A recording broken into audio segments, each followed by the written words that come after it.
We are back on the Rational Boomer podcast. Hopefully, your day is going well. By the time you hear this, it's Saturday. However, we are recording it on Friday afternoon. And like most Friday afternoons, we have our guest, Ed. I know a lot of people are rejoicing over that. You get a week of this bullshit and you need some sage advice. So we bring in our very own sage, that being Ed. Ed, welcome, and glad you could make it back.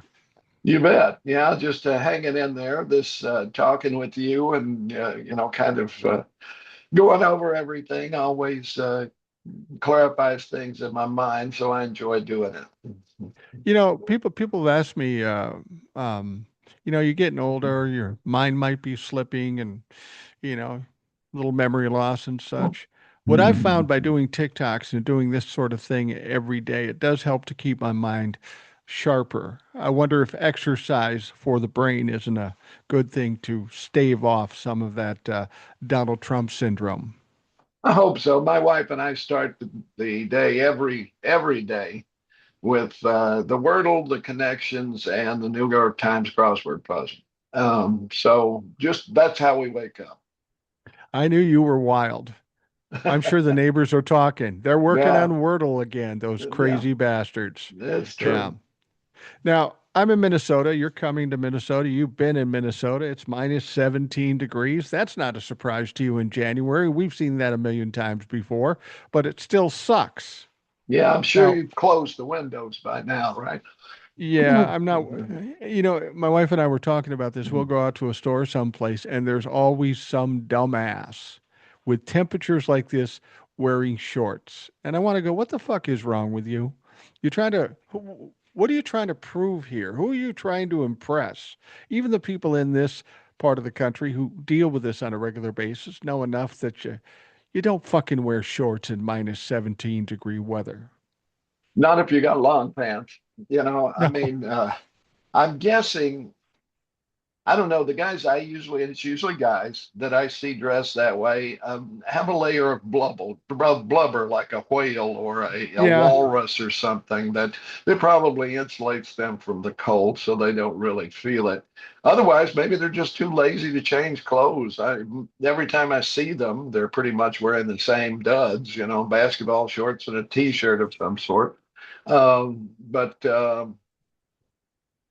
I see them, here people are real sensitive to cold. 30 degrees is cold for them, right? So, I know, I know. I'm out there wearing like this sweater or something else like that, and they've got their parkas on and stuff. And at the same time, there's this guy walking around with the shorts and t-shirts. So it's a phenomenon I used to note when we were both in at the same radio station. There was a big student presence, and about half of them in the wintertime had started doing that. They would wear a hoodie when it was 10 below, and Yeah. some of them would still be wearing shorts. So yeah, I don't know. I don't know what's going on there. Yeah, I've gone beyond the stage of trying to look cool. I'll just stay warm no matter how stupid I look in the process. Now you're down in Tennessee, and we understand those of us up here are hearing about this huge storm going through out the southeast, which would encompass where you live. What exactly is going on, and what are you expecting? Well, yeah, we don't know. They have the domestic model and the European model, and they say slightly different things. Our forecast right now is pretty much calling for starting Friday night to have rain. Now it's going to be probably, it could be freezing rain. That would be the worst scenario, to have freezing rain and then Yeah. have it turn to snow the next day. But there's a possibility it will be just rain, and then the temperature goes up to 41 degrees. So Oh, well, that's good. uh, yeah, so even if we get ice, it can melt off quickly. And we were looking at between 2/10 of an inch to 5 inches of snow, which is a pretty broad range. But the higher at higher elevations, of course, we'll get snow. We expect that. We actually do have nearby some ski areas who are going, "Yay for us! We're going to get snow." But the problem is, of course, they don't have the equipment or the expertise to deal with snow because it happens so frequently. I've noticed the local guys have spread brine or sprayed brine on the highways and so forth. It will do nothing. But it will shut, if we get even 2 inches of snow, it will shut the town down for maybe a week, maybe longer. Because what they do is not realizing what they're doing. They have these pickup trucks with blades on the front, and they blaze through town at 30 miles an hour. So they throw this mix of water, melted snow, ice up onto the sidewalks, where it Yeah. immediately freezes, and nobody deals with it. So yeah, the downtown businesses pretty much close up because they can't shovel the ice off, and it's just there until it melts. So the downtown definitely suffers. Now, it's amazing to me that Food City and the other places like that, fast food and so forth, they'll have their driveway cleared, their parking lots cleared before the snow stops falling, right? Right. But the guys who plow the streets can't seem to manage that. So plus, a lot of the area around here is rural. One lane blacktop roads and so forth. They don't even bother with. It's some folks last time were snowed in for a better part of a week because they just didn't have the equipment or the time to do it. So any bit of snow now paralyzes us, which is strange because when I was a kid, we used to get 1 foot snows at least 3 or 4 times a winter, and we dealt with Really? it.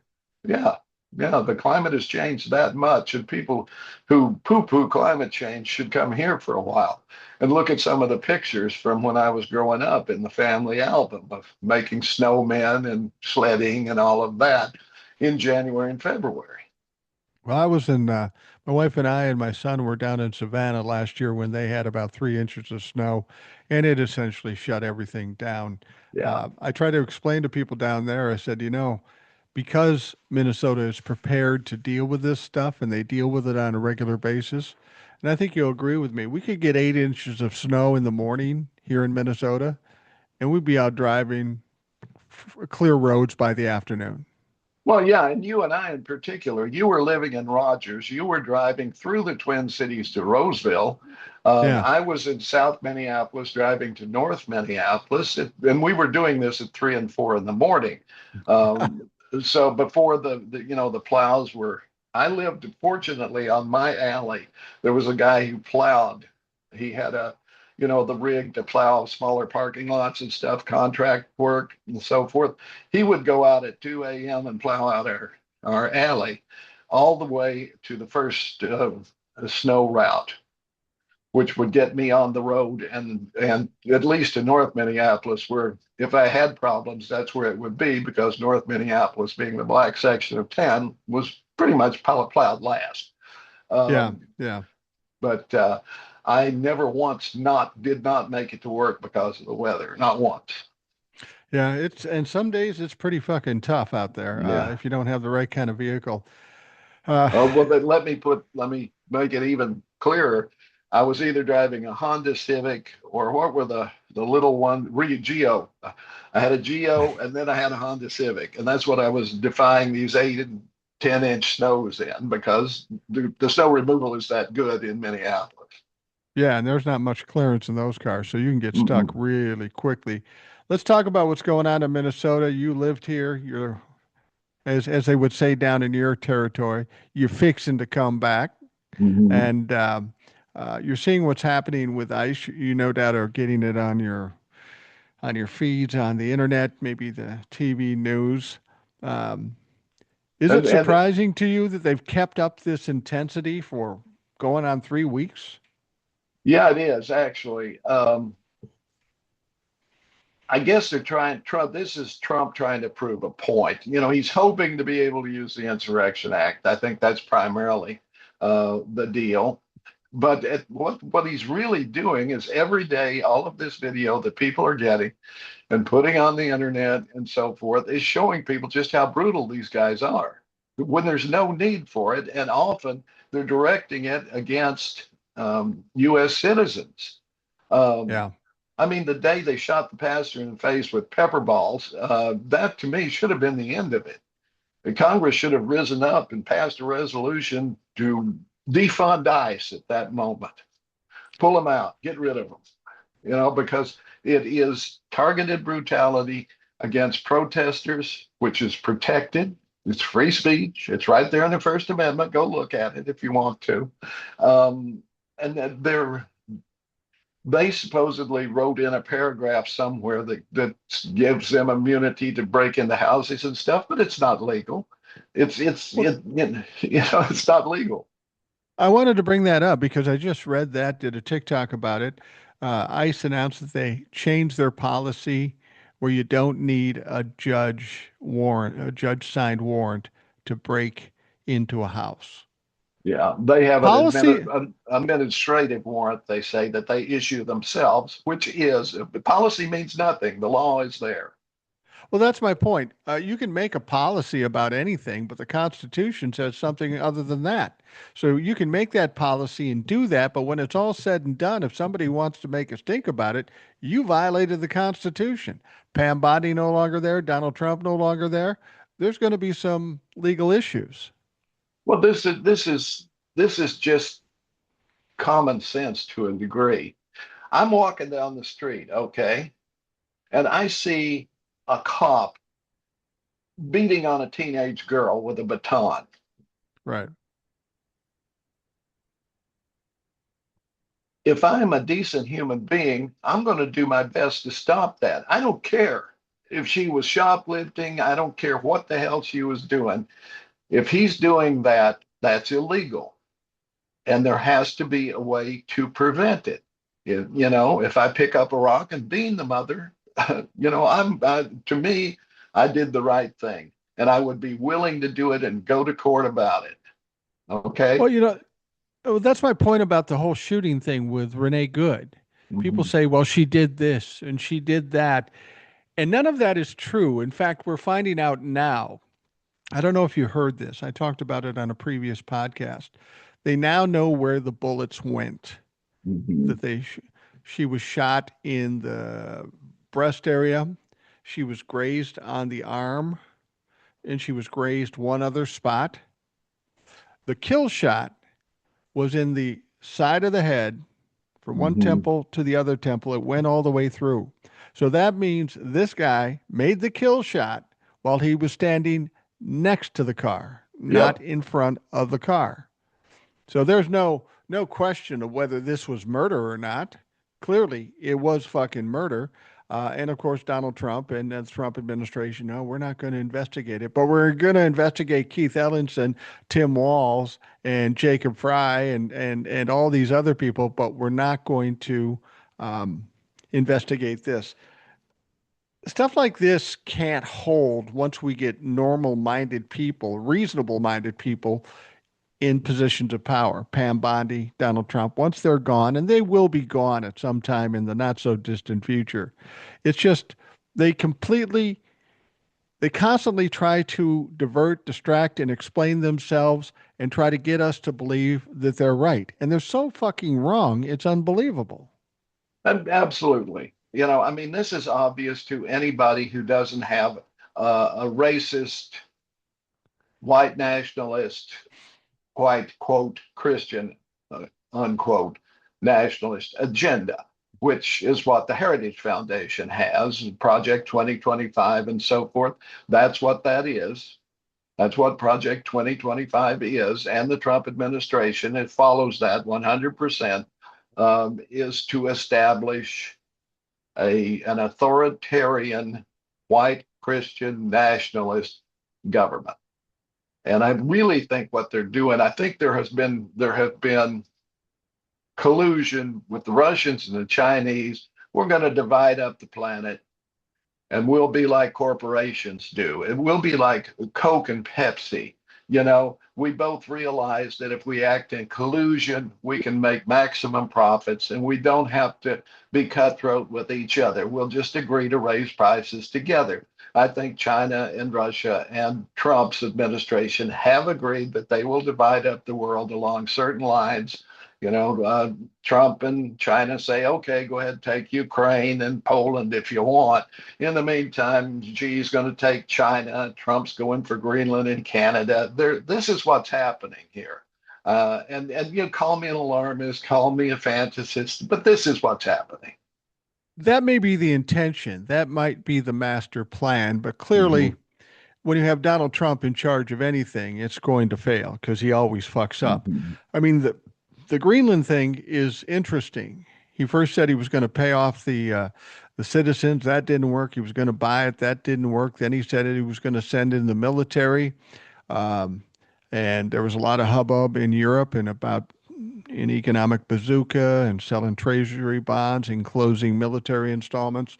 By the time he got done in Europe, he pretty much backed out of it and said, "Yeah, me and the NATO guy got a deal cut, and we might see something on it in 2 weeks." When he Only says two problem, weeks, that basically says "fuck you." This is yeah, what we heard when we worked for the school district, and I work for the Department of Transportation. 2 weeks, we got this thing figured out. That means "fuck you." It's not happening.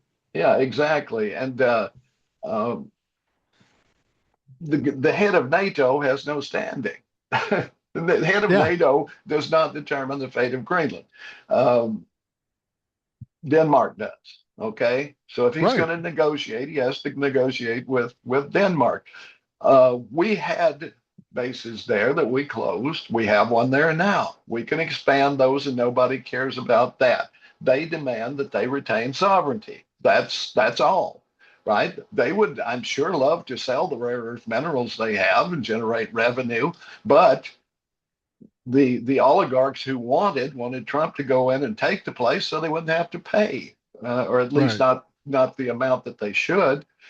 There's always money behind it, whatever it may be, and that's the name of that game. But I do think there is, if you look at the corporate model, the way they divide a market up, and they're all of the corporations control many different markets, of course, but they're in collusion with the other entities of a similar size, whether it be insurance or the medical or pop.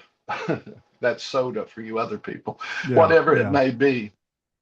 That's what they do. They divide up the market and they no longer compete.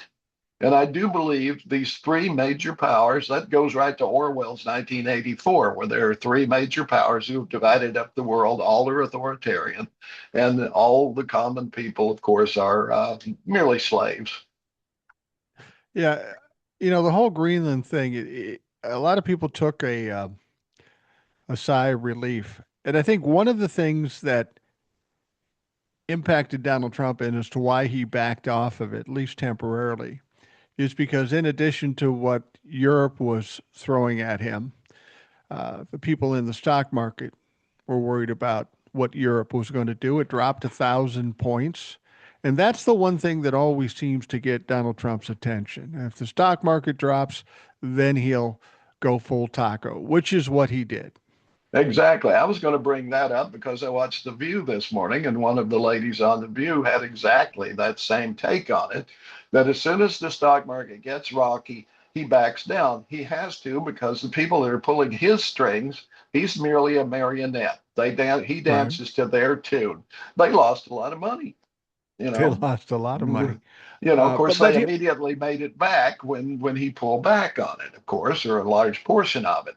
But follow the stock market, and you can see where Trump will stop.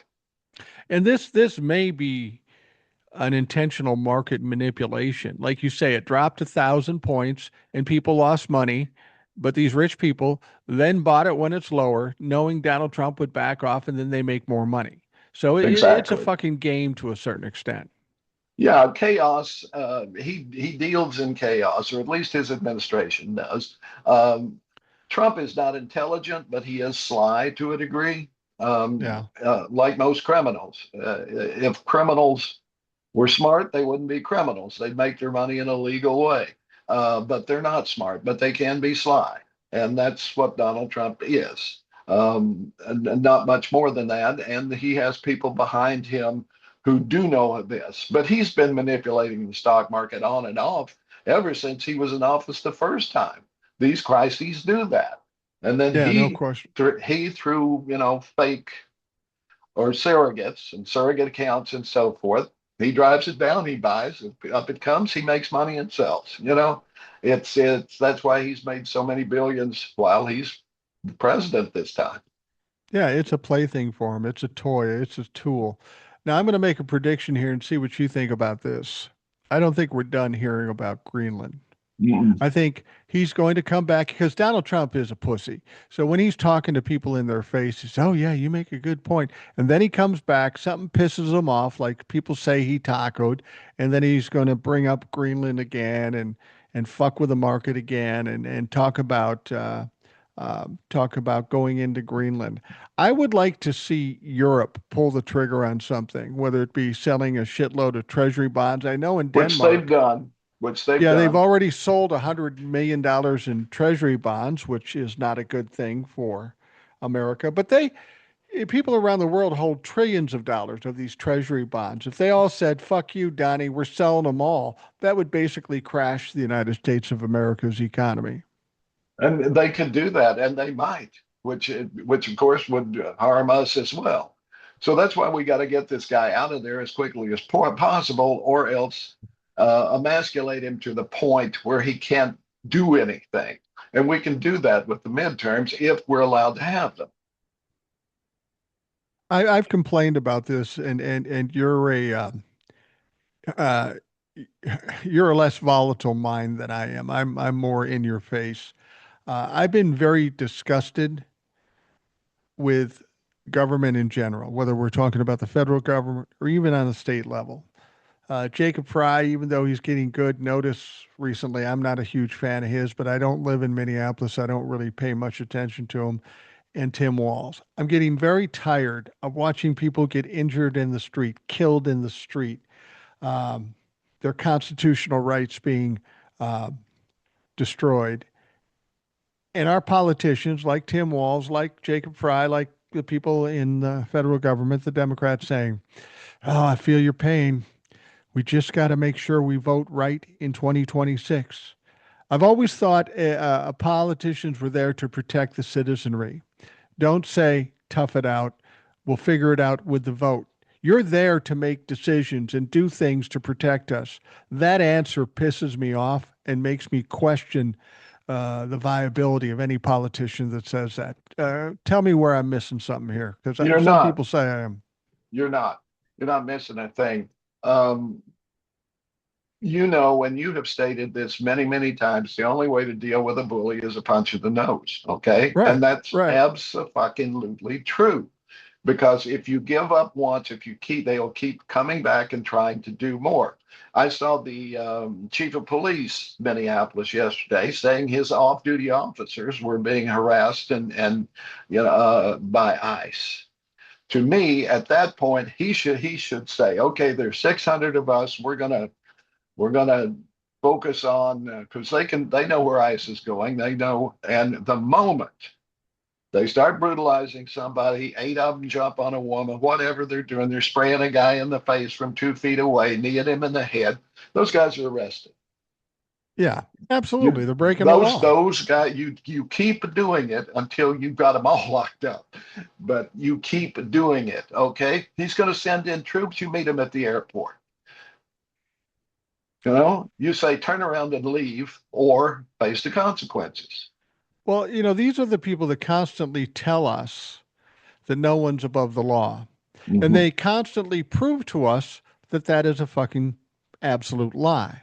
The president's, of course, above the law. The Supreme Court made sure of that, and that memo in the FBI made sure of that. But members of Congress, wealthy people, they do get different treatment. So it seems to me that no one's above the law from the middle class down. But above that, everybody's above the law. And it's Mm-hmm. frustrating. And I think people see the inequity in all of this shit. Well, I pointed out on a TikTok thing that half the population of Minnesota has a deer rifle and a shotgun.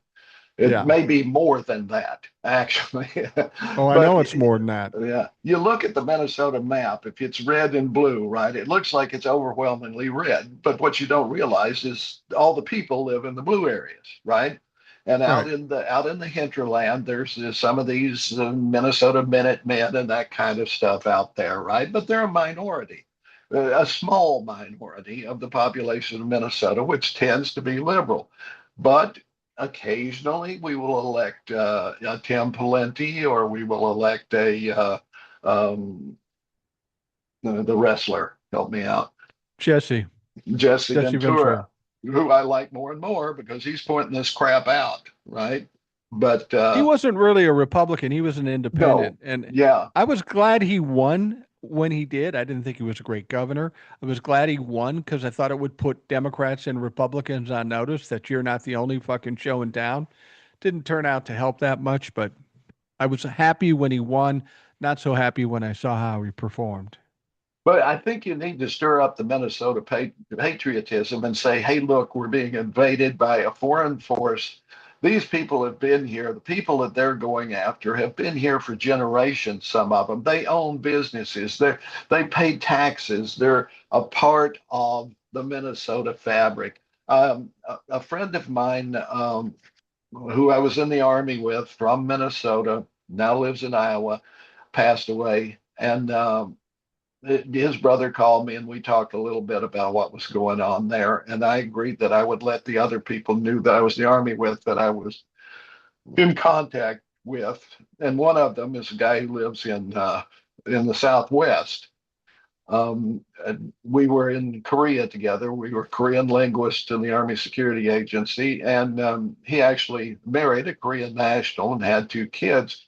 And one of his sons lives in Minneapolis and actually works at the school teaching Somali kids very near where Renee Good was killed and so Right. forth. He carries his passport and he's mixed race, but he looks more Korean than he does Anglo. Okay. Okay. So he's very aware that he's a target. He carries his passport all the time and tries to stay away, be aware of, when ICE is where and so forth and so forth. So there are lots of these people, and I notice the Black Panthers are out there armed now, which they should be. By and large, a lot of ethnic peoples are staying back because they say, hey, if there's a crowd of 30 people, they'll go for the black guy, which is true. Or they'll go for the Asian guy, which is true. Or they'll go for the Native American, which is true. So Yeah. they're saying, white people, this is your battle, step up. We've been doing it forever. Yeah, I heard the Black Panthers. Somebody was talking to the Black Panthers, and they do still exist. And somebody said, "Why aren't you out there fighting?" And they said, we wonder if it's our fight because for years and years, what's going on with white people now in Minneapolis or Hispanic people in Minneapolis has been going on with people of color for fucking decades. And Yep, while Black Panthers and people out there have been fighting against that problem, white people have been pretty quiet about it. Not all, but a lot of them. And he's saying, listen, if you didn't fight for us, why do you expect us to fight for you? We will fight for our people, and as much as that sounds as a tit for tat type of thing, I get it. I I get it fucking too. get it. I And I get it. salute them. What people don't realize that even back in the 60s and 70s, the Black Panthers were a defensive force. They were defending their neighborhoods from racist white cops, is what it comes Right, down right. to. It was a show of force. I don't think a Black Panther ever fired a shot that I'm aware of. Some of them Not got that I know killed, of. but I don't think they were not an aggressive force. They were defensive, saying, we're here. We've got our rifles. You come here, we'll deal with you. And to a certain extent, it worked. So I salute them. I've always had, and they also did a lot of social programs, after school stuff, and food distribution, and that sort of thing. So they were a defensive force and also a force for good. So I salute the Black Panthers. Always have. I'd like to see them rise up again. When Donald Trump said that he was going to round up and deport the worst of the worst, we know that's not true because I haven't seen any of those types of people, any of the rapists or the insane asylum occupants or the criminals. I haven't seen them perp walk those people, and I'm certain they would do that if they had somebody of that stature. But what really got to me was the other day when I saw that picture of ICE detaining a 5-year-old child. This Mm-hmm. cute little kid, his name is Liam Ramos, 5 years old. They grabbed him up to bait his father into coming out, which of course he did. Um, they took this kid out of the school or something, and dad comes out. They take dad and the child, the 5 year old child, and ship him off to Texas. Now, what we know about people they ship off, sometimes we don't know where they went. We never hear from them again. The audacity of detaining a 5 year old child while his mother was still at home. Could have Yeah, left the 5 year old child with the mother. And they said, well, he didn't want him. yeah, right. Bullshit. Well, Bullshit. This is just trying to be cruel. That was JD Vance out there improvising his bullshit. Yeah. Yeah, absolutely. And so they got this kid, and I'm thinking to myself, and I've talked about this with my wife. I'm not a violent guy by any stretch of the imagination. 65 years old. How tough could I be? But I have a 5 year old granddaughter. If somebody did that to my 5 year old granddaughter, I'd figure, what do I got, 15, 20 years left? I'm willing to sacrifice that. I'm going to go fucking John Wick and take about 10 of them with me while they take me out. But I'm happy to do it just as some kind of revenge for a granddaughter or a kid or something like that. The thing about it is that there does have to be pushback and fight. I'm proud of the state of Minnesota for doing what they're doing. They're pretty diligent about being on these motherfuckers. It's freezing cold out there, and they're constantly in their face. I People always said Minnesota nice. I said, yeah, Minnesota nice, but if you fuck with them, you're going to have a problem. And we're finding that out now that these ICE agents are not liking what they're walking into because it's it's tenacious about what they're doing. They can't go into gas stations to go to the bathroom because people harass them. And I'm sorry, I don't feel any empathy for them. Let them pee in the snow. You know, Yeah, that's and all then I. bust them for indecent exposure that the Now, police department won't do. one thing I got to bring up. My wife is a big fan, huge fan of the movie The Farmer's Daughter with Loretta Young, Yeah, and it's an older movie. I think in the 30, 40, 47, I think, is when it was done. But it's a young Minnesota farm girl who winds up running for Congress, okay, through a right. series of things. It's kind of hokey in a way.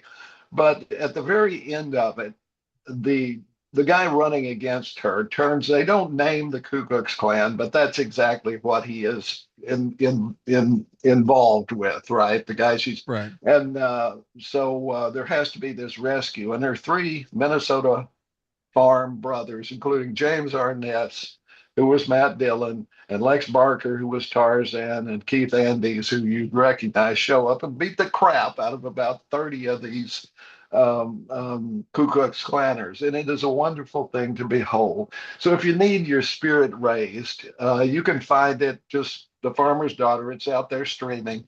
You can find it and watch it. And it will warm your heart watching these guys beat the crap out of these low lives. So I Yeah. recommend it. The Farmer's Daughter, 1947. Now Donald Trump is still teasing the idea of bringing the military into Minneapolis. For what reason, I don't know. Just to make a What, point, just to what try would to they throw a do? scare. Yeah, What what would are they they going to do? do? Yeah. You know, Are I they going tell to shoot people, people? No. no, they're not going to shoot people. And they say, well, we're going to send 1,500 people, military personnel into Minneapolis. Well, they're getting protests with 8,000 people. You want to Yeah. try an insurrection act? It's not going to work. You're going to get fucking overrun. Yeah. Exactly. And there would be so many, if they do send the military here, there will be so many sympathetic protests, they'll shut the country down. Yeah. Oh yeah. Even now you see it in Washington, you see it in New York, you see it in LA, these massive groups of people out in the streets. Um, that's how administrations fall. That's how dictators fall. When the people take to the streets, you don't have enough bullets. You don't have enough guns because at some point those soldiers. We saw this in Russia during the Russian Revolution. At some point, the soldiers realized they're on the wrong side, and they turned the guns around. Well, and there is historical precedence for this. We go back to the 1960s, Vietnam War, Richard Nixon. This was about the people hitting the streets and causing problems. Everybody laughed Yeah. at the hippies protesting against the war, but as far as I'm concerned, they're one of the main reasons why the war was ended. It's absolutely the case. Once they were out there and they started getting brutalized, it was the same with civil rights. Peaceful protest, getting brutalized, that starts to change the zeitgeist. People Right. start to see who the bad guys are. These people are protesting peacefully. And these motherfuckers are coming on horseback with clubs, beating them, fracturing their skulls, or they're gunning down college students. You see that, it changes the public sentiment. And And that's what we're seeing now. mhm, Innocent white woman gets killed, murdered on the street. Another guy gets shot in the leg. They send pepper spray into a car with a bunch of kids. Infant has to go to the hospital. They swoop up and detain a 5 year old child. This is all optics that aren't going to play well ultimately. I mean, I don't know that you're going to get an immediate reaction where everything changes, but it is a degrading of whatever power Donald Trump and ICE think they have. not only that, but as you alluded earlier, at some either this time or last time, at some point this is over with, and the Yeah, Nuremberg trials begin. ICE is using a gas that is internationally banned because it's a carcinogen.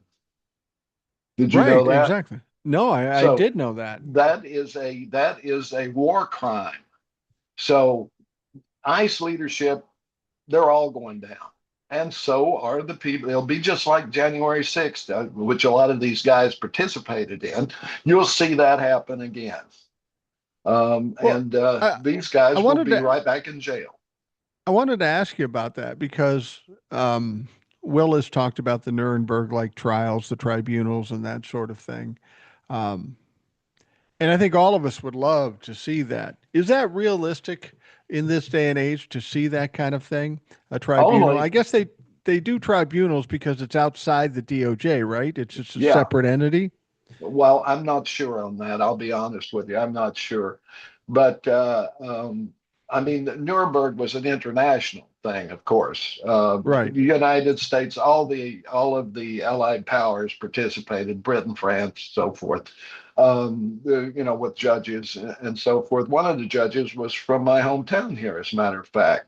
But uh, at any rate, when their evil is such to that degree, it has to be addressed. It's like in South Africa, after Nelson Mandela became president, he had the reconciliation deal where they basically brought stuff to light and then forgave it. I don't know that that was such a good idea because now you've got all these Afrikaners coming out of the woodwork and we're absorbing them. So maybe Right. ultimately they'll be rid of them, but then they're our problem, right?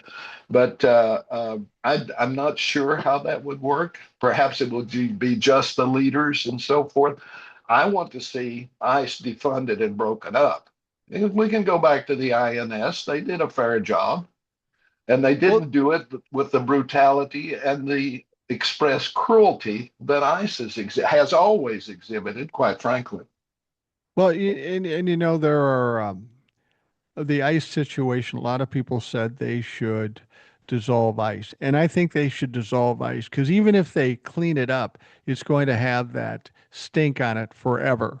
Exactly. ICE is going to have a stain on them forever. If for no other reason, tear it down and put something else in its place, something that's more appropriate. They just recently did a vote in the House, I think, about giving $10 billion more to the Department of Homeland Security, presumably giving more money to ICE, which seems ironic because we've already gave them a ridiculous amount of money, more money than any law enforcement organization in the country. But there are 7 Democrats that voted to give DHS more money. Christie, no more money. And part of it is alleged to be FEMA. And they go, well, you got to give money to FEMA. Well, no, if Donald Trump is picking and choosing who to help, That doesn't do any Exactly. fucking good. You cut that fucker off. What do you think of what do you think about these seven Democrats that voted for it? And when they were talking about ICE, they said, "Well, we'll get body cams and better training for ICE." I find that a pretty fucking lame, pretty weak excuse. And if there's ever anybody that should be primaried, it should be those motherfuckers. I don't care who they are, primary every damn one of them Yeah, right now. I mean, get rid of them. Their party at home should say, we no longer support you, withdraw, or we're going to primary you in the next election. We don't want anything to do with you. This has to stop now. And we have to have a real, we could have had uh, immigration reform. It was yeah, agreed upon. And Trump called up and said no. And they, the cowards in the Republican Party immediately backed down. It was a workable plan. It would have made it much easier to deal with and so forth. I would go much further. If there's someone here, I don't care how they got here. If they're here, they have a job, they've been paying taxes and so forth, they get to stay. Boom, blanket amnesty. And then you set up immigration centers like Ellis Island and a number of different places. And quite frankly, we can absorb thousands more people than we do because we have jobs that they will do that they're willing to do to start off with that they can get a foothold in and work their way up. Just do it. We were doing that. It was like a don't ask, don't tell with gay soldiers. Remember that when right. Clinton put that in? You can be in the army, just don't tell people you were gay. Well, that was a terrible solution, but it led to people being able to be themselves and be in the army and function and do well. Half of in my unit in the army, there were three gay guys. We all knew it. Nobody ratted them out, because they did the job and they were nice people. We didn't give a shit. Yeah. But this is the thing. We were exploiting these people. We were allowing the oligarchs to exploit these people in meat packing plants and in the fields and all of that for years and years and years and years, right? It was a don't ask, don't tell. They get to come into the country, make some money to send home and so forth. They do the jobs that we can't get Americans to do. And it was a balance. Okay. We knew they were illegal. We knew the maid cleaning our house was illegal or working in the hotel was illegal. We knew all of that, right? We were just looking the other way and nobody gave a shit. It was only when this moron comes down an escalator and starts picking, he picked the Hispanics. I'm not sure why. He could have picked the Jews just like Hitler did, but he picked a group of people to focus ire on. And that's when immigration became a problem. Nobody cared before that. Well, and the Republicans will constantly tell us, well, those brown people, those immigrants are coming and stealing our jobs. Well, we have ICE in Minneapolis right now. I live in a western suburb, and I can tell you right now, because of the scare for immigrant people, I've got a Mexican restaurant in this town that's always open, that is no longer open. I've got fast food places like McDonald's sporadically open. They're open 24 hours, some of them till midnight. They're not open like that anymore. So I want to know where the white people are to go in and fill the spots of the Hispanic folks that you scared off. It's the whole thing is just stupid. It's costing people a lot of money. I saw I saw a farmer in Kansas do a videotape. He was almost crying. Yeah. No doubt voted for Donald Trump, and he's at a point. I didn't know this, but in January, apparently, it's a time to harvest carrots. Yeah. This guy has a field of carrots um, that is worth like $900,000 to him, and he's got a contract. Every one of his workers, like dozens of his workers, have left. And now he's left to try to harvest them himself, and he can't. So he's not going to get the money. He's going to lose a contract, and he's probably going to get sued And lose the farm. and lose the farm. Exactly. And Because lose there are the farm. thousands of farmers losing their farms right now. And JD Vance and Peter Thiel are buying them up. Well, exactly. And we always talk about the farmers, fuck around and find out. But this is going to be devastating for a lot of people. Not only the people that are farmers, but the people who sell these goods, the stores and that sort of thing. Um, and still, there are people that support what Donald Trump is doing. That's the one thing I have the most problem with. If you can sit and watch what's going on now in the various cities and with the economy and all this, and you still support them, I can only think one of two things: you're stupid, or you're complicit with the evil that's going on right now. And I don't know what to do with people like that because they don't listen to reason. Well, they number one, they're racist. They'll deny it till the cows come home, but that's what's Oh, at base is that they are racist. Anybody with a brown skin to them is evil. They believe the lie that these people are coming in. The Democrats are bringing them in for votes, and they get to vote, which is not true. It never has been, never will be. They get scared by this kind of crap, right? right. They tell them that we have a housing crisis because illegals are buying up the houses, which is bullshit. You don't get enough money um, picking crops or so forth to buy a house. You've bought houses. You know how difficult the process is and how many side signatures and checks on credit and all of that just to buy a house. So it ain't happening. None of that's happening, right? And it's just blanket racism is what it comes down to, fueled by um, Fox News first and Newsmax and that sort of thing, which should not be allowed to exist. I'm sorry they labeled them as entertainment, but these morons still think of Fox News as an authoritative news source, which it isn't, never has been, never will be. It's amazing how they choose to do certain things. My wife, of course, works at the airport here, um, and we will see ice out there.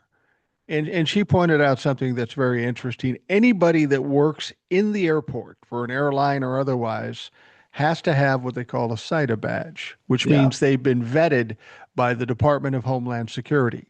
So clearly, there's nobody that works there that could be picked up and hauled away. Anybody coming from overseas had to go through fucking TSA to get there, and the ICE agents are standing there waiting for illegals. Well, there aren't going to be any there because they've all been checked by the very fucking people that employ ICE. And you think it's bad now. Wait till the spring comes. And many people may not realize this because of all the ice and snow they see about Minnesota, but it's one of the prime agricultural areas in the country.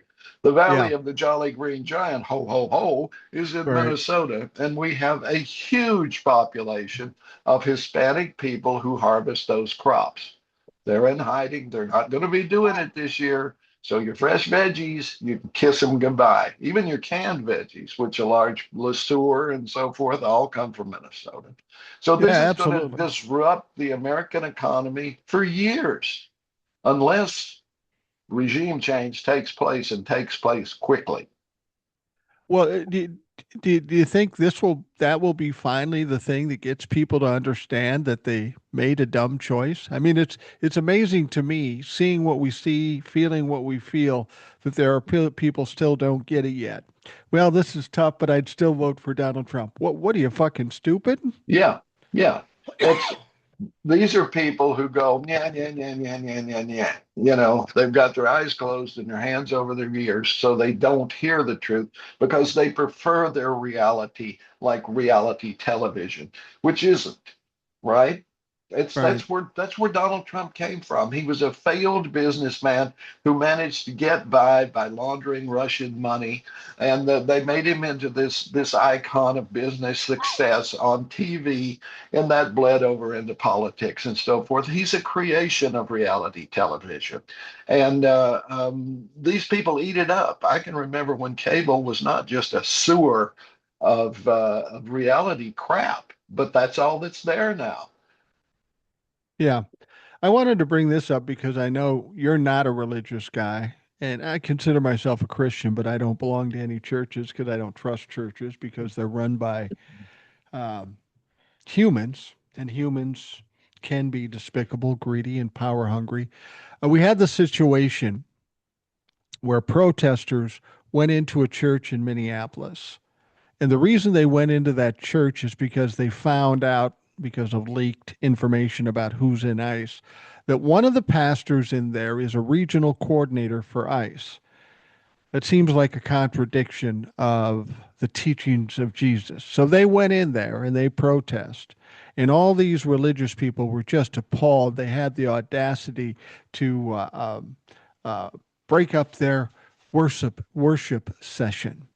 And I made the mistake of kind of perusing Facebook and seeing some of these people I grew up that were ultra religious, and they were saying they should be prosecuted, they should be this. And I asked one of the religious people, I said, let me understand, let me see if I understand this. You have a problem with protesters walking in a church where everybody should be welcome and protesting the fact that you have a hypocrite working for you that are scooping up children and shooting women in the streets. You have a problem with that. But you're okay with the fact that people are kicking in doors and shooting people in the streets. You're fine with that. And you claim to be followers of Jesus. It sounds hypocritical to me. It sounds like there's a problem with that.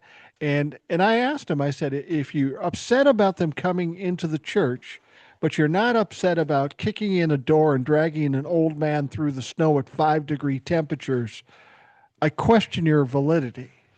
And they don't tend to answer after that. hmm Well, it's unfortunate but true, and I speak as a guy who was very religious at one time, considered going to seminary, was a liturgist and a Sunday school superintendent, and a lot of other things, and very much involved, a 3 times a week church kind of guy. And who finally realized I was in a cult and got out of it, right? Right, Um, right, but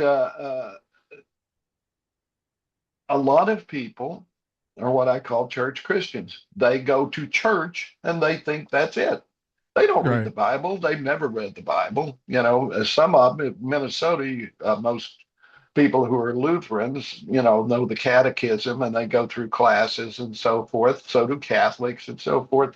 Even Baptists and some other Protestant have, their youth groups and so in their Sunday schools and so forth.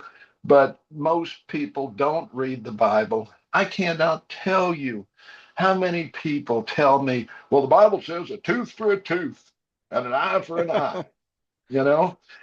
And yes, it does. It says that twice in the Old Testament. That's the prescription. If somebody takes your eye, you get to take theirs and so forth. But then you move up to the New Testament, and Jesus says, you have heard, eye for an eye, tooth for a tooth. I say unto you, that's bullshit. I mean, basically, he changes it and says, if Yeah, somebody slaps you, turn the other cheek. Somebody steals your robe, give them your other garment as well, and so forth. Love thy neighbor as thyself. And that's it. That's it. That's the big one. If you can't do that, you're not a Christian. If you can't do that, I'm sorry. You're going to have a warm time in the afterlife. And I use these as metaphors. I don't believe in heaven. I don't believe in hell. Okay. But if you do, you've got to walk the line that it gives you. If you say I'm a Christian, you got to follow the words of Christ, not Isaiah or somebody who lived 3,000 years before. No, you're either a Christian, you either follow Christ or you don't. I think the Sermon on the Mount is one of the great documents, period. Okay. I yeah, believe in that 100%. I'm like Thomas Jefferson. I don't believe the miracles. I don't believe that crap, but I'm sorry, I don't believe that. But I do believe that that's a really good prescription for living life. Love yeah, your neighbor as yourself. If you can manage that, you got it knocked. I also want to quote Corey Ten Boom. Now, Minnesotans, a lot of them know who that is.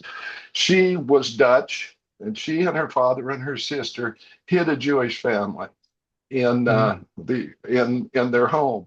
The Nazis found out, and they were sent to a concentration camp. The father died, and so did the sister. And after the war, She was involved with smuggling Bibles into communist countries and so forth. Very much an activist. She was a big hero at the time. I was involved with the church in Minnesota, and they made a movie. Billy Graham made a movie, The Hidden Place, I think it was called, about her, and it was a big deal. Got a lot of stuff going. And after the war, one of the guards, one of the German guards who had converted, came to her and asked for her forgiveness because he had been brutal to her sister. And she looked him in the eye and she said, God will have to forgive you because I can't. And this was a very, probably one of the more Christian women I've ever been aware of. And she realized that she didn't have that capacity because this violation had been so great. So she had to turn it over to her faith that if God could forgive him, that would be, she would accept that. But she was not able to do it. Well, I think, if somebody does something to you, you can forgive them, I guess. But when you commit crimes on society or humanity, Mhm. that's above my pay grade. You're going to have Well, to go it's, someplace else if you want redemption. well, this is the thing. There's stages, okay? There's first of all, um, you've got to be contrite. You've got to realize that you did something wrong. You've got to confess it, and then you've got to make reparations. Yeah. That's on the way to forgiveness. It's not automatic. You don't get automatic forgiveness. If I steal your car and wreck it, okay, I've got to apologize and I've got to mean it and I've got to pay for you to have a new car. Yeah. Then maybe you could forgive me. Maybe. Yeah. Yeah, and that's the thing with these evangelicals. I have a real hard on for. I take personal offense to evangelicals because, unlike you, I do consider myself Christian in terms of what I believe in. I don't believe in churches because I don't believe in people who run churches. Um, but these people to stand up there and claim to be holier than thou and superior because they believe in Jesus. To me, it seems like a shield. To me, it seems like they're insulting anybody that really has a true belief in anything.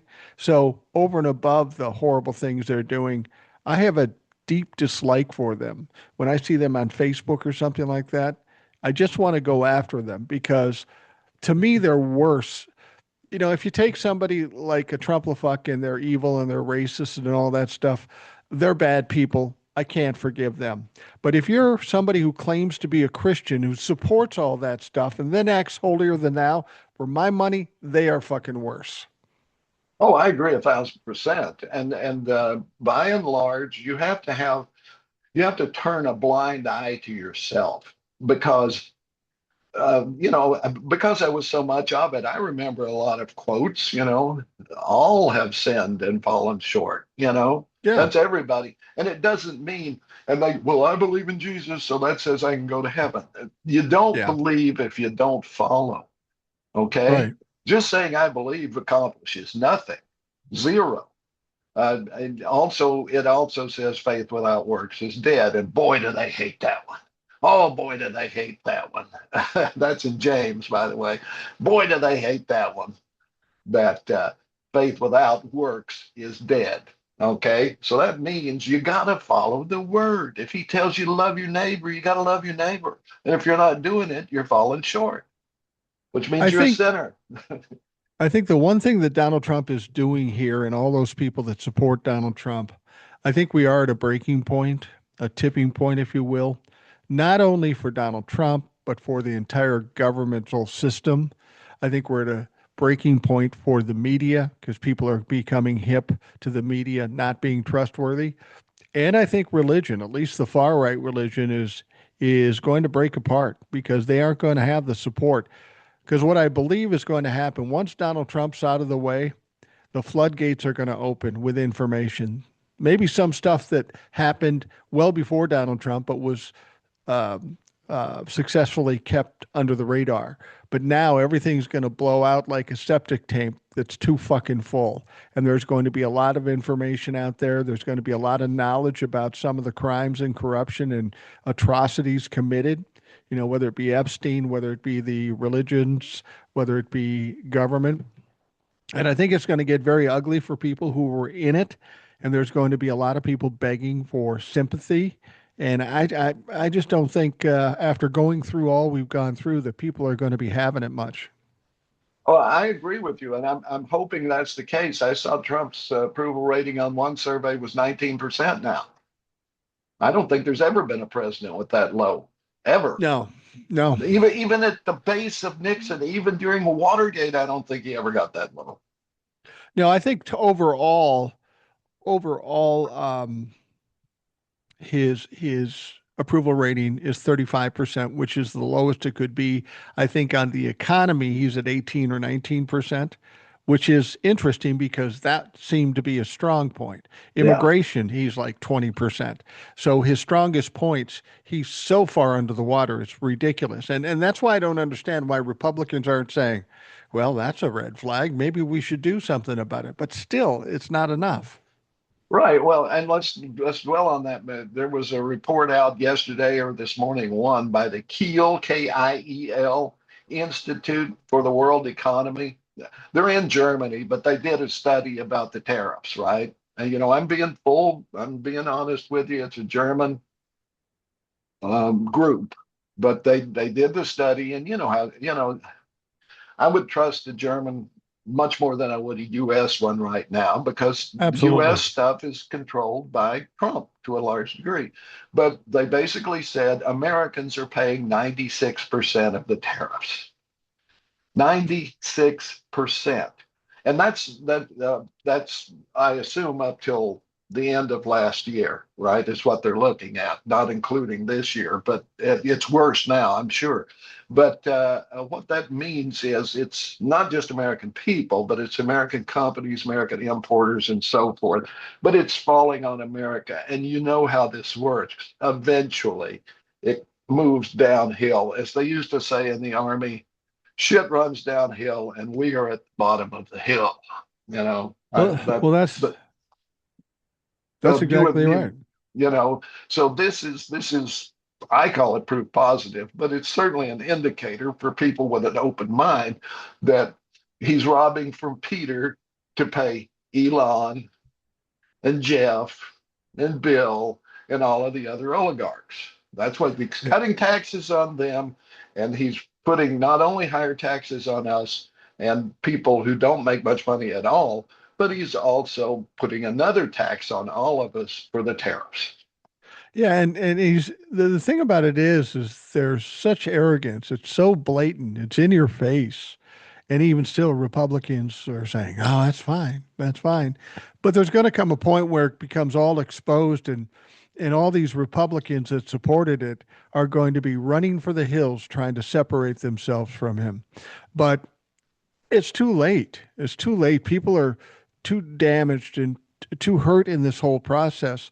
These Somebody like Marco Rubio, I don't know how he thinks he has a career. There's people talking about running for president. Fuck, he'd be lucky if he'd get an IT job.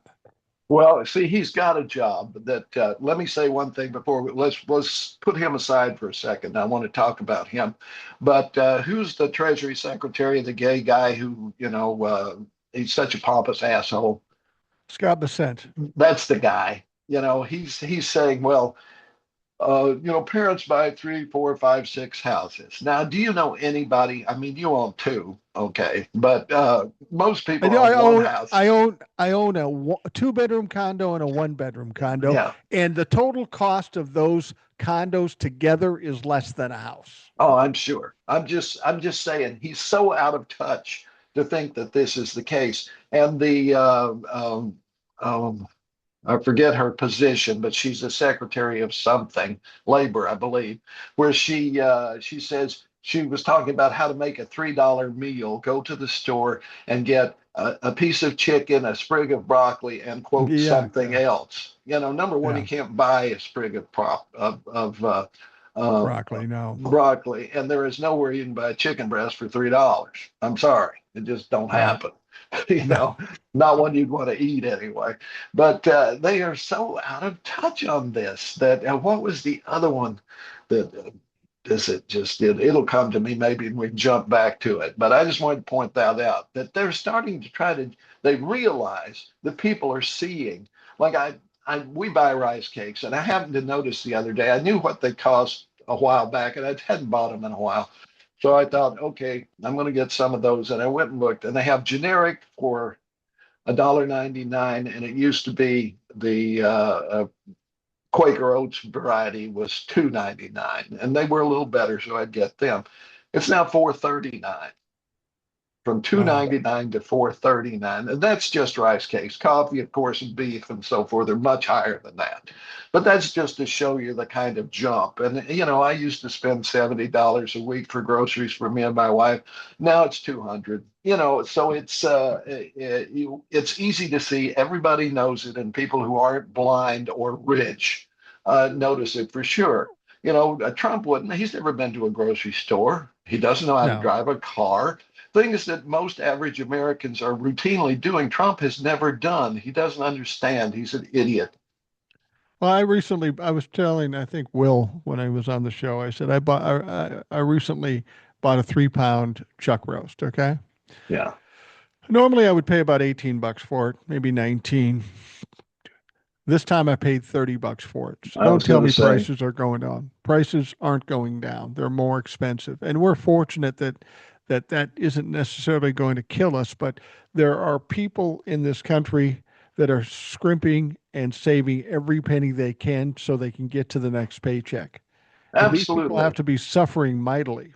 They are, and I see them because I do the shopping for us. My wife has terrible allergies, and I do most of the outside stuff. So I go she makes the list. I go to the store and figures the meals and stuff, and I go pick up the food. And I can't tell you how scared the people are, especially the older people that I see there. They're looking for the bargains. They're clutching the sale paper. They're looking at everything, and there's almost nothing in their cart, and they look haunted. They look Yeah. scared, and I'm talking people that are they look scrawny. It just, and I remembered the visit thing I wanted to tell you was, he said the price of beef is up because illegals are bringing their cattle with them when they cross the border. Wow. Wow. I mean, Those the shit they say. herds of cattle coming from South America, I guess, across the river on floats. I don't know. How do you do I that? mean, I mean How that's can the you be thing. that This stupid? the shit they say, and Scott Bassett is particularly troubling to me. He's a fully out gay man, married to another man, has surrogate kids, and he's working for somebody that is trying to marginalize the very community that he is a part of. This guy is a sycophant. He only cares about himself. He only cares about what money he makes. He's already wealthy, but he's trying to become more wealthy and gain power just by siding with Donald Trump. I'd heard that when he first started with Donald Trump that he was afraid to keep the job because he thought it would hurt his credibility. Apparently that wasn't a big enough deal because his credibility is shot at this point. Anybody who thought this was a smart motherfucker knows now that he is a corrupt motherfucker. And I got to say this to Scott, if you're listening, and to Marco Rubio. We'll get to Marco in a minute too, but you're next. Yeah. We are looking at a group of people and the Heritage Foundation and the Federalist Society and Trump and so forth. They want to create a society that has no place for you. They have Yeah. no place for gay people or lesbians. And that's why ICE was saying, that's why we shot that lesbian bitch. You better people better watch out. That's quotes from ICE, right? Right. And they're going to they're going to be going after gay people. They're going to be going after all Hispanics, Marco. You Well, know, and I think either you mentioned or somebody else mentioned to me that it's surprising as we're finding out more and more who these ICE people are. There's an yeah. inordinate amount of Hispanic people that are in ICE, and I don't know if it's about some weird psychopathic mentality or it's just about money or whatever. I don't get it. I know Will, who's Hispanic, comes on here and he regularly derides the Hispanic people that voted for Donald Trump and that participate in ICE. Well, there were Jewish cowposts. Back when I was doing acting, I was in a play called The Case Against Saul Schumann. And it was about a guy who had been a capo in a Jewish um, a camp um, and had been brutal to his own people and how he was found out. And that was that was the it was put on. It was back then. It was called the Minnesota Jewish Theater Company. Now it's called Four Points Theater, I think. But they do a lot of theater that is Jewish focused. Is focused on Jewish people and themes and so forth. And it was a great show to be in. And I think there's always people who will turn against their own for their own benefit. And certainly Yeah. Rubio has done this, and many others. I question if maybe they just go into jails and say, "Hey, we're looking for people to join ICE. How'd you like to join up? And we'll give you citizenship in addition to money." I mean, Republicans always project when Trump says they're emptying the prisons and the asylums. Maybe that's who they recruited. Do you ever think of that? Well, They were right there. They we had know something the to list. gain. We know the list of ICE agents have come out. There's one well-known name on that list. That's Enrique Tarrio, who was Hmm. the leader of the Proud Boys, who was in jail, who got pardoned, and now he's part of ICE. The very person that attacked our U.S. Capitol. I got to say, though, um, you and I aren't any better because you and I hate a lot of old white fucking boomers, It's true. even though we are white boomers. A lot Yeah. of those motherfuckers, we hate them too. We'll go against them any chance we can get.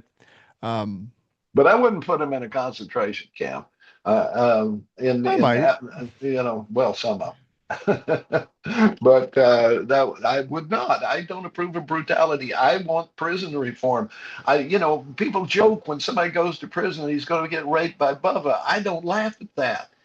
Yeah, That is cruel and unusual punishment. Punishment. I'm sorry, it is. We have punishment set aside for people who do certain crimes, and getting raped in prison is not one of them.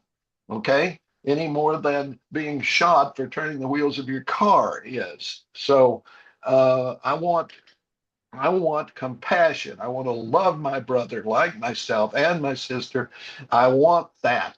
That is the society I want. Damn it, that's why I do this and yeah, uh, and I have a righteous anger because I fucking deserve it, because I right. look at this stuff and I see it and it pisses me off. And Well, as far as Rubio's job, he's part of this new Trump peace thing that he's the trying peace to deal. yeah, he's trying to put in instead of the United Nations, and he wants these countries to join up, and he has veto power, and he has an unlimited term, and so forth, which will be at most a month because then he'll be dead. But anyway, I predict.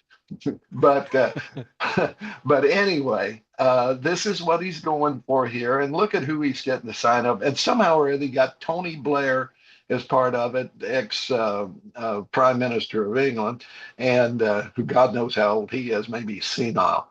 But and then Rubio, and I forget who else, but a lot of the Middle Eastern, the Saudis, and people like that are signing up on this too. So this shows you exactly what kind of crappy organization it's going to be. Nothing but a distraction, and hopefully nobody with any sort of real gravitas even considers it. Most of the European nations, I think, have already said no. Well, it's not worldwide peace supposed to be dealing with. It's just about Hmm. Gaza. Hmm. You know who else signed up for it or says they're going to sign up for it? Probably Putin, Well, Bibi Netanyahu and Putin of will course. probably be involved. But what kind of fucking club? We're all about peace. We're all about peace. But you got to pay us $1 billion to be involved. Yeah. It's I all love how about the he picks budget. these arbitrary round numbers that he picks Mhm. that you got to be involved. I'm going to sue him for $40 billion. I'm going Yeah. to charge him $1 billion. The tariffs are going to go to 25%. He was going to put tariffs on Europe, and now he's backing off of that. The guy is it's just all about manipulation for him and bullying, and he never fares well when he does that. Well, yeah, and I mean, it really bothers me that the rest of the world sees this buffoon who grabs the microphone like a drunk uncle at a wedding reception and starts blabbering into and weeping and doing all this stupid shit and saying blatant, obvious lies and they're telling who was it? We've been friends with so and so since the Roman Empire. Like he doesn't realize the United States is only 300, not even, you know. 250 years. Yeah. Yeah. Did you hear what he said in Davos when he was speaking? This one I Um, loved. there were so many, but which one? Well, he was espousing the fact in front of all these European people that if it wasn't for us, I mean, we won World War II. If it wasn't for us, you'd all be speaking German in a town where everybody speaks The big fucking German. German. Yeah.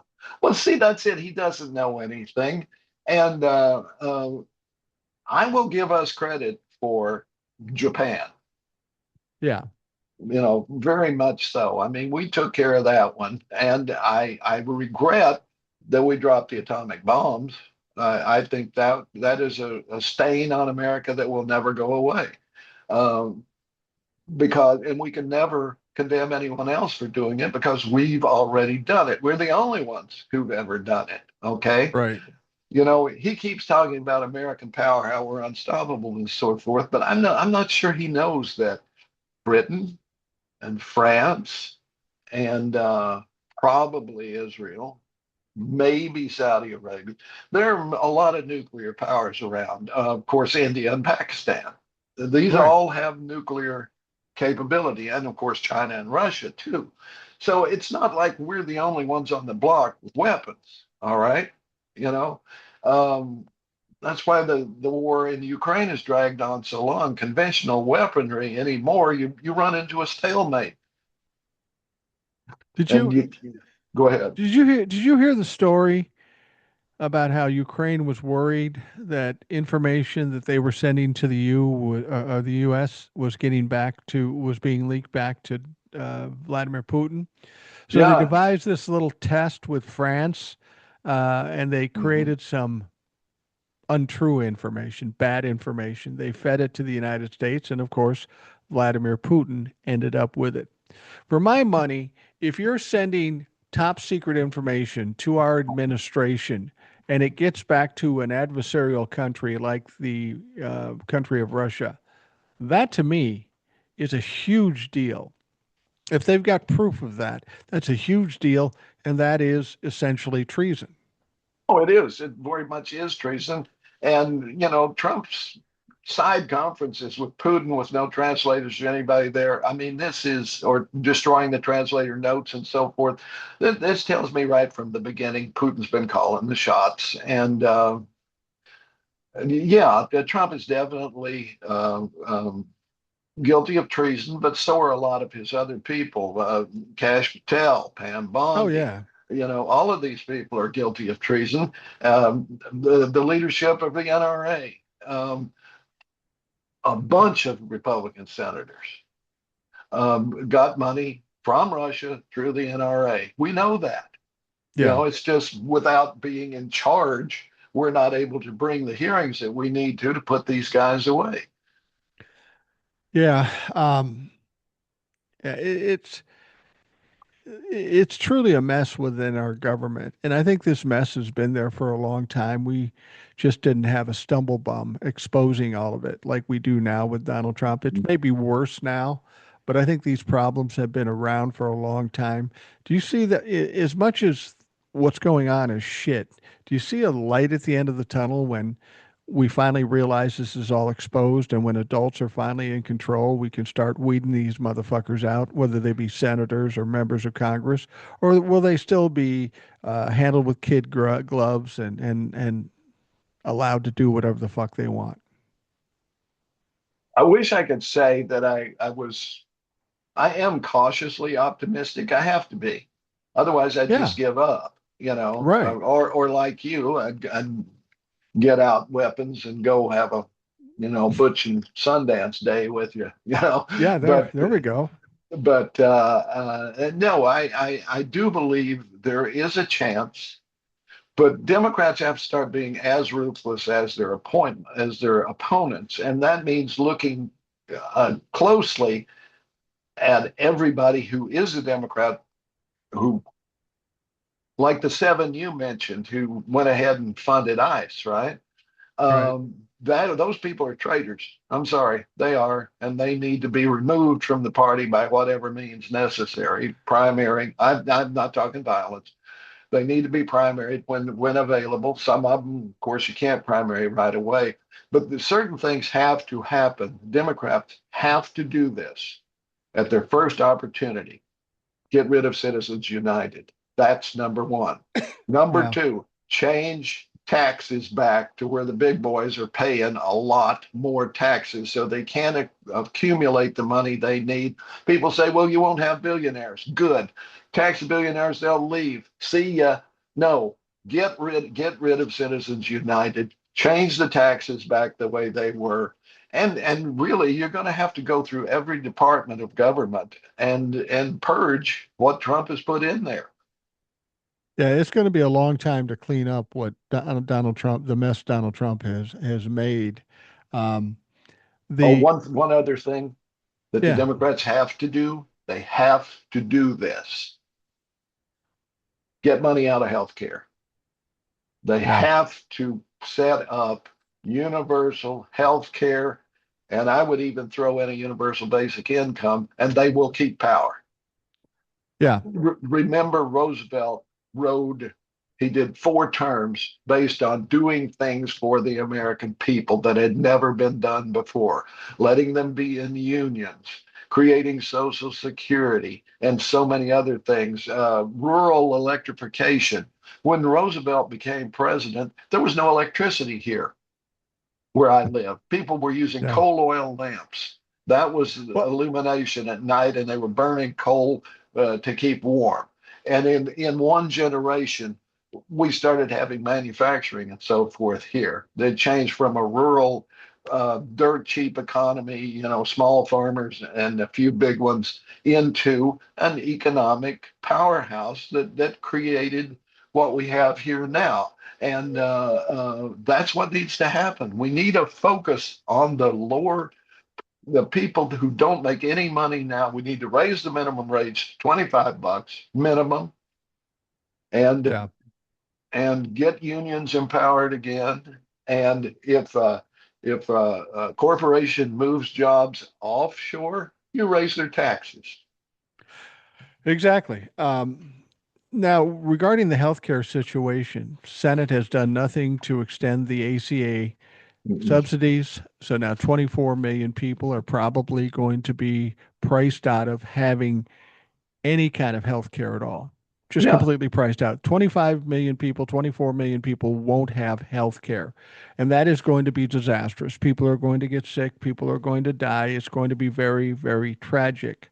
Um, but like during the time of the Depression, we had a catastrophic time then. And that's when more progressive things came about with FDR. Um, I think when we get to the other side, be it 2029 or whenever the fuck it is, I think we got to stop talking about the ACA and start talking about universal health care. The ACA is one thing. You did everything you could to destroy it. You were successful in destroying it. Now we need an answer. Every other industrialized country has universal health care. Fuck ACA. We need to get universal health care. And that's got to be the message that's sent. Do you think do you think after people going through what they're going through with healthcare and the cost and all this stuff, do you think it'll be an easier sell? it may be, and it shouldn't matter. quite frankly, No. because when Social Security was first enacted here, I have a book here that was, let's see, I can't remember the guy's name right now, but he was an old local guy who he made baskets and different things like that. And this guy interviewed him over several years, had long conversations with him about what it was like and how, how things changed over time. And um, it's really revelatory to realize the things that we didn't have. Right.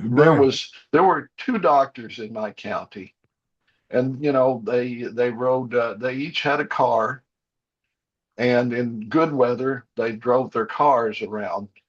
In bad weather, they rode mules because there were no paved roads. It was all gravel and mud and that sort of Right. thing. So healthcare was almost non-existent. If you got sick, you died. Diseases like smallpox and typhoid fever were rampant and so forth. And um, it hasn't been that long ago. I mean, we're talking 30s, 1930s. Yeah. That's We're talking basically 100 less. years ago, less than 100 Yeah. years ago, and it went right on up until right after World War II. Things started to get better and so forth. And I was born into the golden age in 1949. Yeah. Of this section of the country, it started to fall back now. And Trump did tell one truth with his bogus health care plan. Okay, I mean, this wondrous health plan that was 2 pages long, and most of that's pictures. And he was promising it a wonderful health plan, better health care for in 2 weeks and 2 weeks for basically 6 to 8 years, right? At least. Well, Yeah. the 5 years anyway. But and he comes up with this thing. Well, we're going to send the money to you, not to the insurance companies, which is stupider than fuck because you send me money, I have to take the money and give it to an insurance company. That's how insurance works. And And it's they're not talking. enough. And $2,000 instead of 12,000 is what it would probably actually cost you, right? Well, yeah, exactly. People's health care is going up by $1,000, $1,500. They want to give you a one-time payment of $1,500.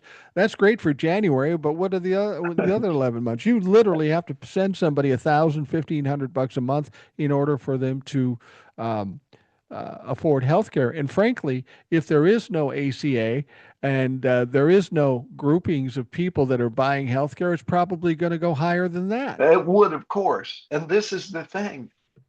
There does not need to be healthcare companies, insurance companies. There was a time when there weren't any. I didn't have health insurance until, well, I started work, I guess I was 18 in 1968. And I got Blue Cross Blue Shield Major Medical. If I went to the doctor, it didn't pay shit. If I wound up in the hospital, it paid a certain percentage, right? That was pretty standard for the time.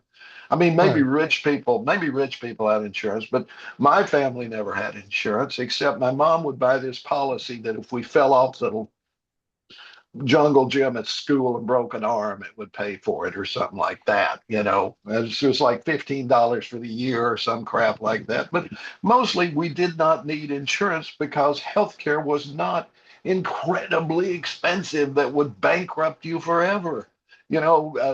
My mother had 3 kids and it never cost her more than $100 for the hospital, 3-day hospital stay Yeah. at that time. A doctor's visit was $5, you know, and there were no appointments. You went and sat in the waiting room until he could get to you, and that sort of thing. And I'm not saying we need to go back to that, but we can cut out the middleman.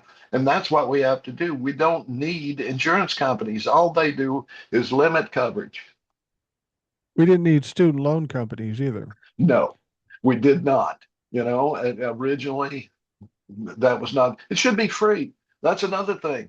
Free college or trade school, whichever you want. It pays you back in the long run. If someone goes to college, you pay. Number one, college doesn't need to be that expensive either. Yeah. Okay, nowhere near. So it can be paid back. And then people are out there, they're making more money, they're paying more taxes, and everybody wins. See if you agree with this. This country is known through FEMA when it was working properly as providing money to areas that are in crisis. Yeah. I personally think, and it sounds like I'm being flip, but I'm serious about this. Um, we have an epidemic of stupid, uneducated, dumb motherfuckers, and that is a danger to this country. We need more educated, intelligent folks. So I think we're in a crisis right here of education and intelligence. And if that's the case, maybe FEMA should pay for everybody's college because we've got problems if it continues the way it's going. Well, somebody, I mean, we can do this if we have the Senate and the House. We can pass any legislation we want, and we can override a presidential veto. And if the Right. courts want to screw with it, we can tweak it until they have to agree. I mean, the legislative branch can do what we need done, and the one thing that we have to do is number one, get rid of trillionaires and millionaires. Nobody live, nobody. They are counterproductive. They get the money, and what do they do with it? They don't use it to further the economy. They basically take it out of the economy and put it into their private island and their another 12 yachts and all of that crap. Or they develop like Peter Thiel is doing. They develop some sort of technology to spy on us all. That's what he's into now. Or they do other things that are terrible for us. So we got to get rid of the millionaires and billionaires, and we do that with the carrot and stick that we had in place in the 50s. If you invest the money into enterprises that create jobs and make everybody healthy, great, you can keep some money. But if you don't, if you just stick it in the bank, we're going to take it. Sorry, screw you. Don't like Absolutely. it, go somewhere else. Well, we're at that point. We're going to wrap up the Rational Boomer podcast. Ed, tell folks where they can find you so that they go out and get some good information from you. There's plenty of opportunities out there for them to do that. Well, I'm on TikTok at Holler Troll. Reelin, Realin apostrophe in the years at Holler Troll. Essentially the same thing. Ed Jones on Facebook. YouTube. Okay. Yeah, and Facebook. I don't do much on Facebook though. You've been noticing I've been hard to hold myself back on Facebook as of late. I've been Yeah, throwing some things out there, pissing people off, and I rather enjoy that.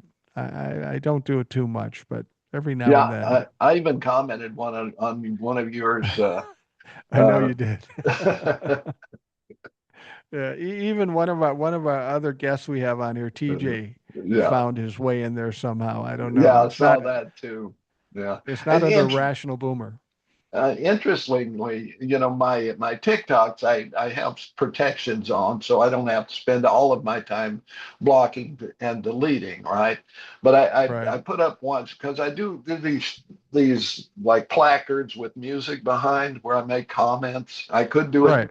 vocally, I suppose, but it's easier when I'm doing other things just to use the text feature and put it up. But I put up one that said essentially the woman being murdered in Minneapolis, and we're being asked to, defy what our eyes say, words to that effect, of what our eyes tell us, just like in 1984. And I'm getting all of these right wingers, and it comes with a thing with a picture on it. If you click on the picture, it's some sort of insult or something like that. And I Right. guess they're trying to get away from getting blocked or something. I don't know. I don't even read them. I just block them and go away. But it's interesting that particular post has gotten so much So many attention. views. Well, Yeah. yeah, and attention from the other side. It makes me think that they're all bots, by the way. When you click on them and look at them, they have no likes, zero, very little activity except for this one thing. So it makes me think there's one bot that's just, throwing this shit out there. Well, that's But that's pretty much it. And TikTok has been sold now, apparently. So it's going to be yeah, interesting to see how that affects things going forward. yeah. Yeah, and I assume I'll probably be kicked off eventually. So look for me on YouTube, I guess. Absolutely. Well, thank you, Ed, for coming on. I know people always feel better when they hear from you. For those of you listening, thanks for taking the time. I hope you have a great day, and we'll talk to you again tomorrow.